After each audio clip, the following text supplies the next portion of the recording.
اللہ اکبر، 2 گناہ، ایک تو نشہ کرتا تھا، ایک تو زنا کرتا تھا، یہ 2 گناہ اس میں موجود ہیں۔ اللہ اکبر، چہرہ قبلے سے پھر گیا، منہ سور اور بندر کی طرح ہو گیا۔ میرے بھائیوں بتاؤ تو صحیح، اگر چہرے پہ معمولی سی پھنسی آ جائے تو لوگ بے چین اور بے قرار ہو جاتے ہیں، لوگ مضطرب ہو جاتے ہیں، لوگ تڑپ جاتے ہیں۔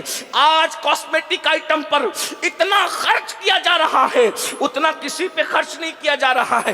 انسان کھانے کے معاملے میں ہلکی غذائیں لے رہا ہے، لیکن کاسمیٹک آئٹم مہنگے خرید رہا ہے تاکہ وہ خوبصورت نظر آئے۔ دنیا کی خوبصورتی کے متوالو، کیا تم یہ بھول گئے؟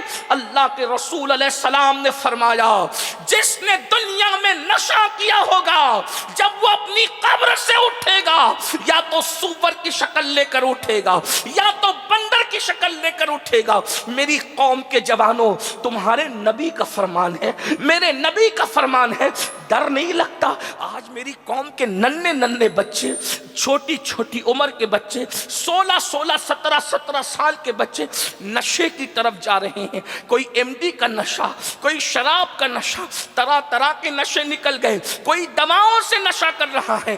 میں زیادہ نہیں، ایک واقعہ اس سلسلے میں عرض کرتا ہوں تاکہ آپ کو حیرت ہو کہ نشہ کتنی دردناک چیز ہے۔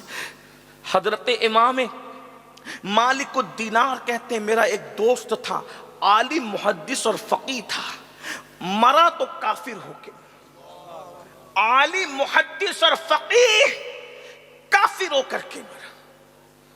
اللہ کی پناہ، بولو معاذ اللہ، اللہ کی پناہ۔ ایمان پر خاتمے کی دعا کیا کرو، اس لیے کہ ایمان پر خاتمے کی گارنٹی کسی کی نہیں ہے۔ حضور شیخ عبد القادر جیلانی غوث پاک فرمایا کرتے تھے کہ جس دن میرا خاتمہ ایمان پر ہوگا وہی دن میرے لیے عید کا دن ہوگا۔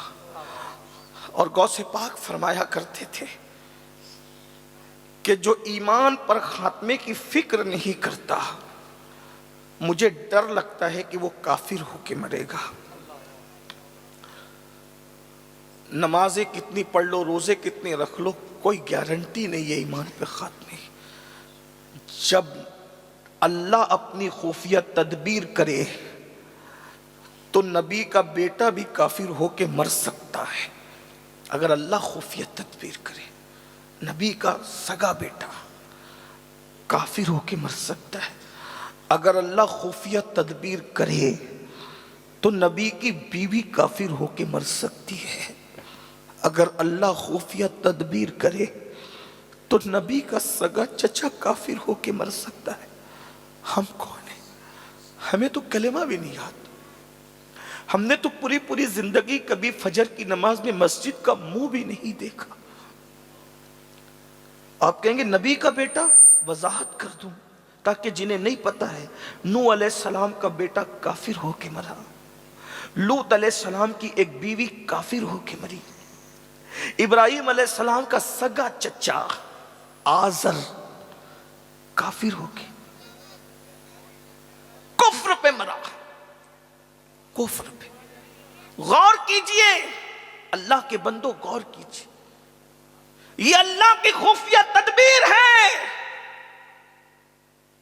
اور اس کی شان دیکھو۔ اگر وہ خفیہ تدبیر کرنے پر آئے تو آزر کی شکل میں نبی کے سگے چچا کو کفر پہ موت دیتا ہے، اور اگر وہ کرم کرنے پر آئے تو ابو جہل جیسے کافر کے بیٹے کو ایمان کی دولت عطا کر دیتا ہے۔ اس کی شان دے۔ اس لیے اللہ سے ہمیشہ ڈرتے رہو، اللہ کا خوف ہمیشہ اپنے دل میں بسا کر کے رکھو، اور ایمان پر خاتمے کی فکر کیا کرو۔